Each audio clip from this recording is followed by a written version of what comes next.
Ce matin, je veux parler des dangereux ennemis de l'intérieur.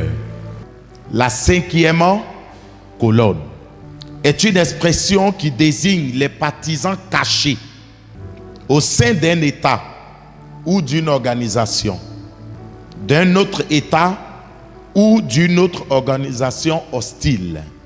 Une 5e colonne qu'on appelle la colonne infiltrée. On prie beaucoup, on combat beaucoup, mais souvent nous avons peu de victoires parce que nous avons pris le soin de combattre dans un seul sens. Nos regards sont plus portés sur l'extérieur, sur dehors, alors que l'ennemi utilise la stratégie d'infiltration. Dis à ton voisin, tu es infiltré. Imaginez votre maison est infiltrée par un agent de la sorcellerie. Pendant que vous regardez à l'extérieur, le travail se fait très bien à l'intérieur. Combien sont ces foyers-là qui ont été détruits à cause d'une infiltration de la sorcellerie? Et ce qui fait qu'aujourd'hui, nous sommes beaucoup avisés. Imagine encore, le voleur assis chez toi. La nuit, vous fermez la porte à triple tour. Mais il est à l'intérieur. Et pendant que la nuit, nous, on dort et on ronfle, la menace est à l'intérieur.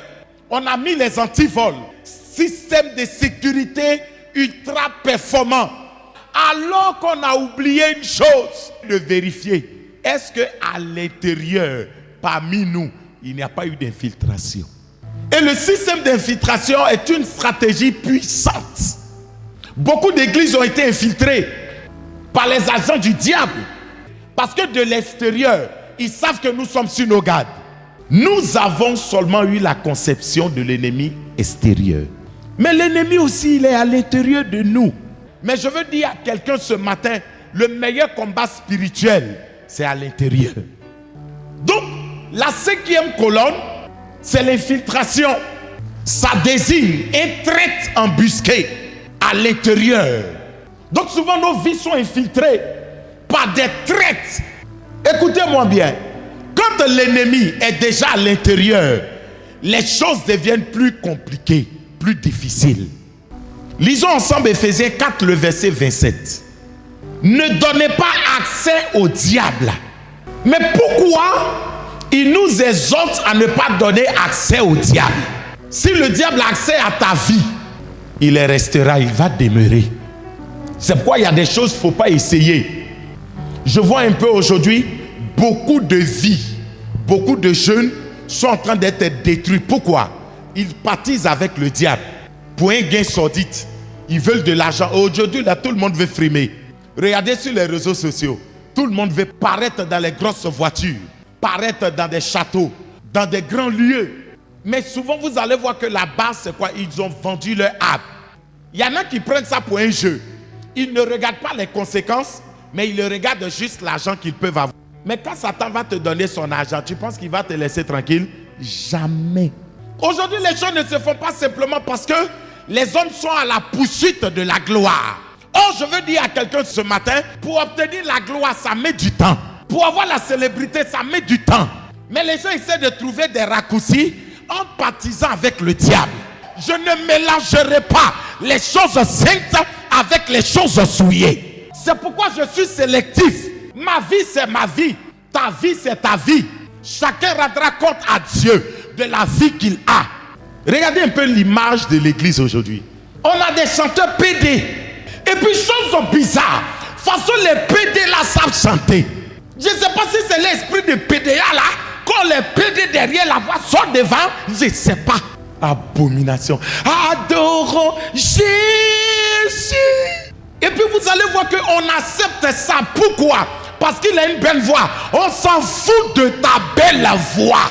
Le plus important n'est pas la belle voix, mais c'est ce qui sort de toi.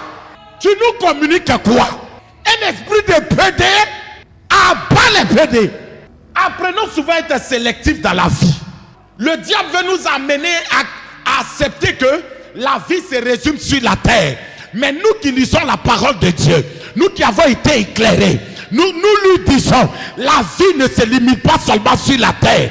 La vie ne se limite pas seulement au matériel, à l'argent. Mais la vie va s'achever au ciel. Comment faire pour aller au ciel? J'arrange ma vie. Donc si ça te dérange, ne donnez pas accès au diable. Ce qui veut dire que plusieurs donnent l'accès de leur vie au diable. Si tu lui as donné le bout de ton doigt, qu'il a attrapé le bout de ton doigt, au moment où tu vas te rendre compte, c'est tout ton corps qui est dans sa marmite. Et aujourd'hui, c'est ça la poursuite de l'argent à cause de voitures.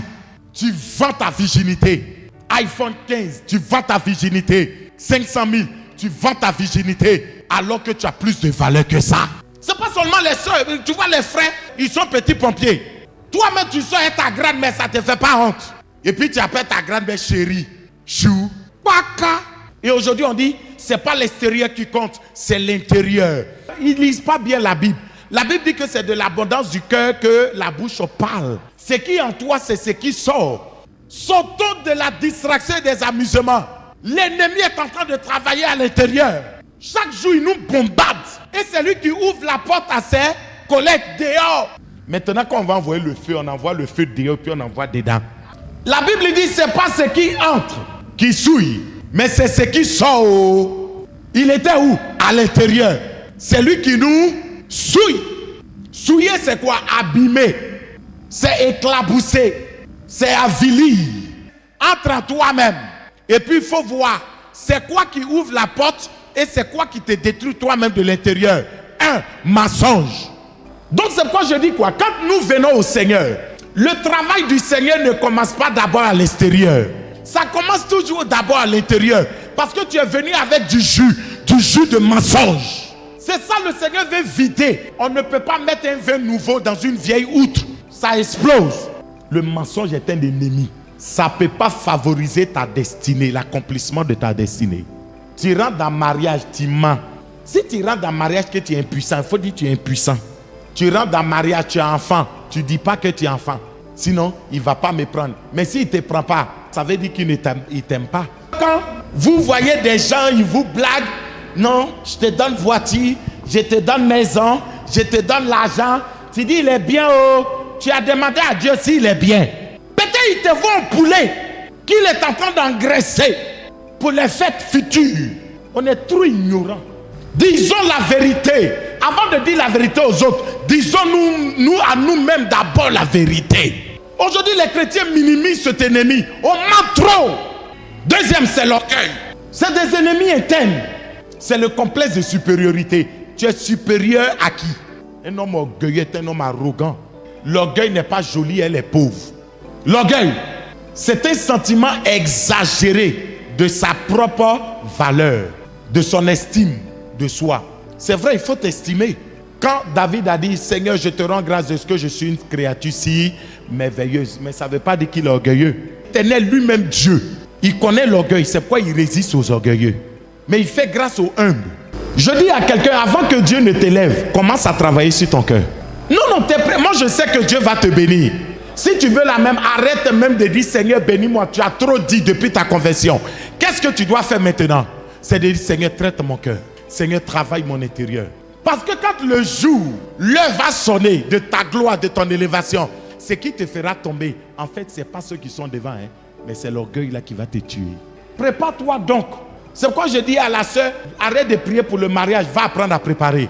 On a des jours glorieux qui nous attendent. Mais lorsque tu entreras dans ces jours glorieux, peut-être que tu n'entreras pas avec des ennemis extérieurs, mais tu pourras entrer avec des ennemis intérieurs. Si ton cœur n'est pas traité, Seigneur, donne-moi travail. Et puis il te met dans une banque. Or, toi-même, tu sais que souvent tu voles. Alors que partout où tu es, tu dois relever le nom de Christ.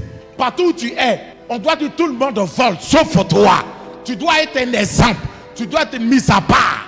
Donc prends le temps que l'Éternel façonne ton cœur.